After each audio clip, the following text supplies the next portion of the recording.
राज्यातील शेतकऱ्यांसाठी आज दिवसभराच्या सकाळच्या ठळक व झटपट बातम्या।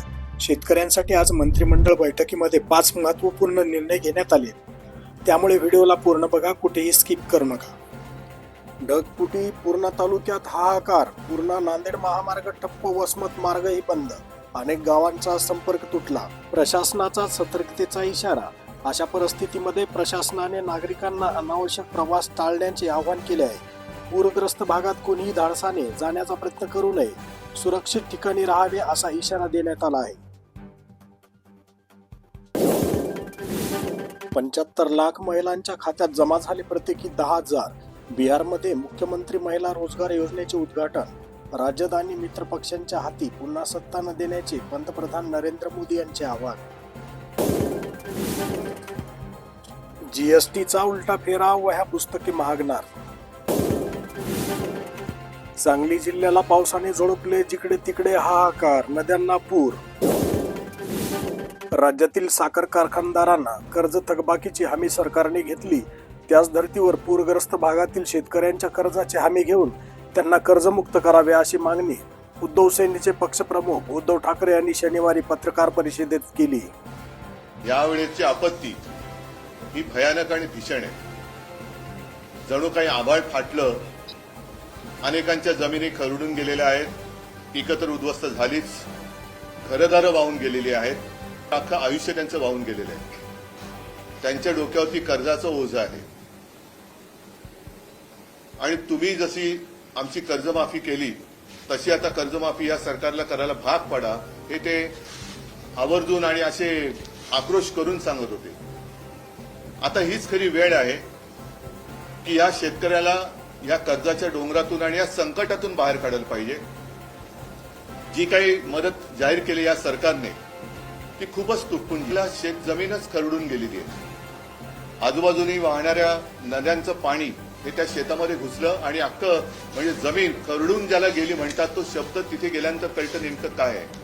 वरचं पीक तर गेलं, जमिनीवरची ती माती गेली आणि अक्षरशः तिथले दगड आणि गोटे मुरुम हे सगळं वर आलेलं आहे।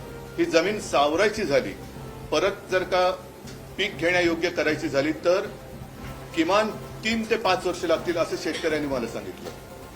आता ही जर का वस्तुस्थिती आहे तर शेतकऱ्याला आता जी काही या सरकारने मदत जाहीर केलेली आहे ही मदत जर का पाहिली तर जेमतेम हेक्टरी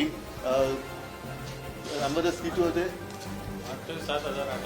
7-8 हजार अशी काहीतरी होत असेल किंवा हे होत असेल। पण आता ती जमीन साफ करायला साधारणतः 6-7 हजार रुपये एकराला खर्च येणार आहे।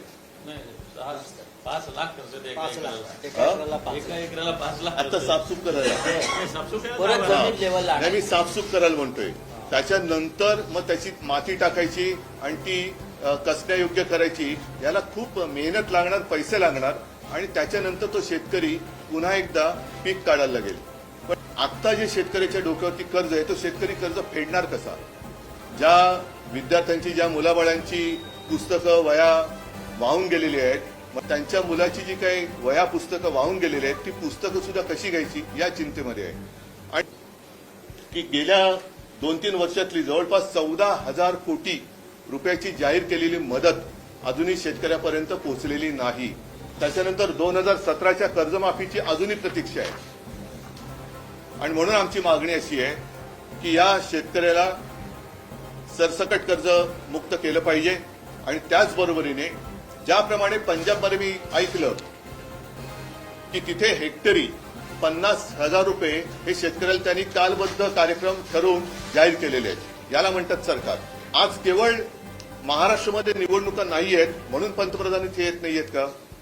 बिहारमध्ये निवडणुका आहेत म्हणून पंतप्रधानांनी बिहारमध्ये आत्ताच निवडणुकीच्या पार्श्वभूमीवर तिथल्या महिलांची मतं मिळवण्यासाठी 10-10 हजार रुपये त्यांच्या खात्यात केंद्राकडनं टाकलेले आहेत। बिहारला मदत केल्यामुळे किंवा मदत करत असल्यामुळे आमच्यात पोटदुखी नाहीये, पण ज्या महाराष्ट्राने तुम्हाला तुमच्या मते भरभरून मतदान केलं तो महाराष्ट्र, त्या महाराष्ट्रातला शेतकरी आज संकटात असताना तुम्ही प्रस्तावाची वाट बघताय। हे सरकार आहे, कुचकामी सरकार आहे। मुख्यमंत्र्यांना असं म्हणा, शेतकऱ्यांच्या वतीने हात जोडून विनंती करतोय की तुम्ही शेतकऱ्यांना कर्जमुक्त करा आणि तुम्ही शेतकऱ्याला हेक्टरी 50,000 रुपये हे तात्काळ जाहीर करून तालबद्ध स्वरूपामध्ये त्याचं वाटप करा. हैदराबादमध्ये रस्ते घरे पाण्याखाली, जनजीवन विस्कळीत. तामिळ अभिनेता थलपती विजयच्या रॅलीत चेंगराचेंगरी, 36 जणांचा मृत्यू, 30 जण जखमी. अभिनय क्षेत्र गाजून राजकारणात प्रवेश केलेला तामिळ अभिनेता थलपती विजय यांच्या शनिवारी संध्याकाळी करूर येथे झालेल्या सभेत चेंगराचेंगरी झाली आहे. A lion is always a lion. There are so many jackals and other animals in the forest, but there will be only one lion. केंद्राकडून भरीव मदत मिळणार, मोदीचं आश्वासन. अतिवृष्टीग्रस्तांसाठी मुख्यमंत्र्यांनी घेतली पंतप्रधानांची भेट. बुलढाणा जिल्ह्यातील अतिवृष्टीग्रस्त भागाची पालकमंत्र्याकडून पाहणी. बोगस दिव्यांगाची खैर नाही, प्रमाणपत्राची होणार पडताळणी. दिव्यांग कल्याण सचिवाचे सीईओना चौकशीचे आदेश, पडताळणीचे आदेश धडकले. 9व्या दिवशीही उपोषण बेदखल, समाज बांधवांनी दिले 1 दिवसीय धरणे. आरक्षणाच्या मागणीवर धनगर समाज ठाम. केळवद सर्कलमध्ये धुवाधार पाऊस, कापूस, संत्रा, मोसंबीचे मोठे नुकसान. शेतकऱ्याच्या डोळ्यात पाणी, दसरा दिवाळी संकटात, त्वरित भरपाई देण्याची मागणी.